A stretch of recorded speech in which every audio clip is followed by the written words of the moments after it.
Good afternoon, everybody. We have just finished the informal meeting of the EU foreign ministers, so-called Gymnich meeting.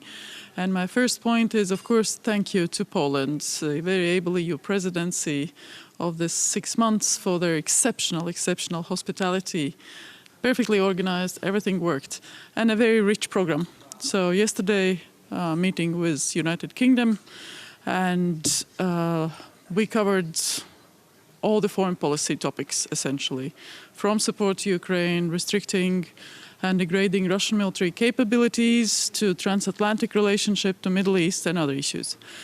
And today, EU's only discussions covered support for Ukraine and the overall situation where we are.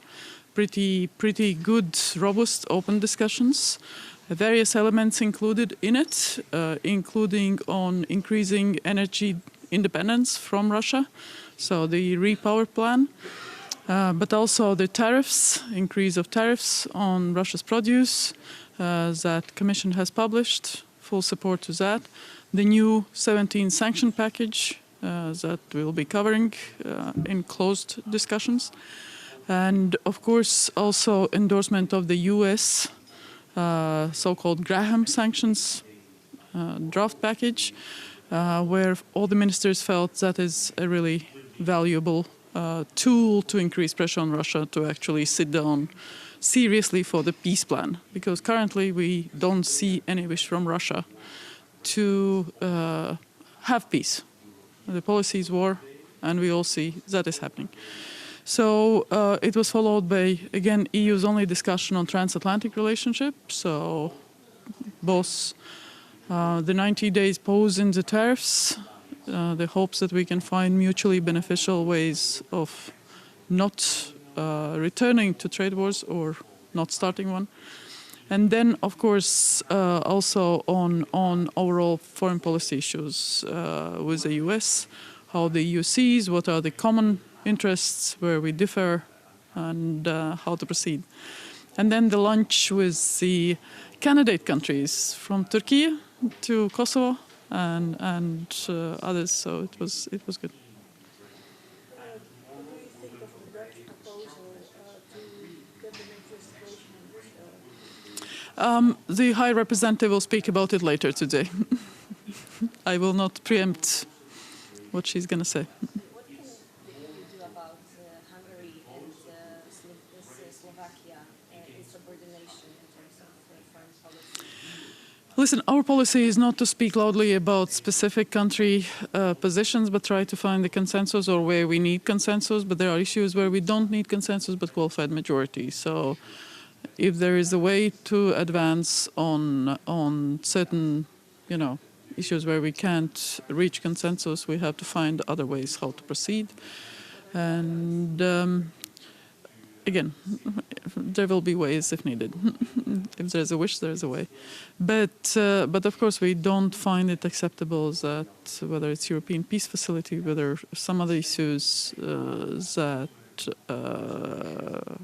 one country is blocking the return of money to the EU member states, because that's what it is.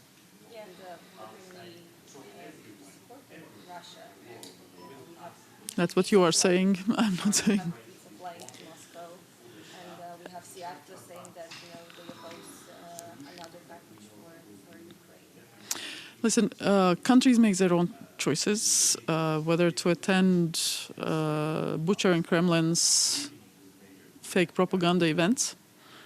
In our view, that is offending to Latvian people, because we were victims of both the Soviet and Nazi occupations. And 9th of May was not freedom for us. It was not the end of the World War II. It was the reoccupation for 50 years. So we would prefer that our allies and partners do not show that type of respect for the Russian propaganda. And we know that there will be Russian troops who have killed Ukrainians, participated in the war in Ukraine. Aggression that is continuing, marching there. So, but again, each country makes their own decisions, on our way we express our attitude. And that's why the Baltic states, of course, are not facilitating that parade anyhow, including We have not agreed to give overflight permits to anyone who would want to use that facility, but countries can fly through different routes. There are various routes available. On the same topic, in terms of Serbia, it's a candidate country for the EU. I think we should travel to Moscow also because it's EU accession. From what I understand, the Serbian troops will not be participating in the parade. President Vučić has criticized Baltic states for our choices, again, not to provide overflight permits.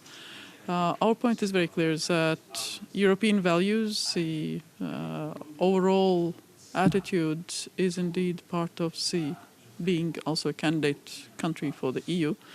But again, countries make their decisions, sovereign countries, so, that's what it is. I thank you.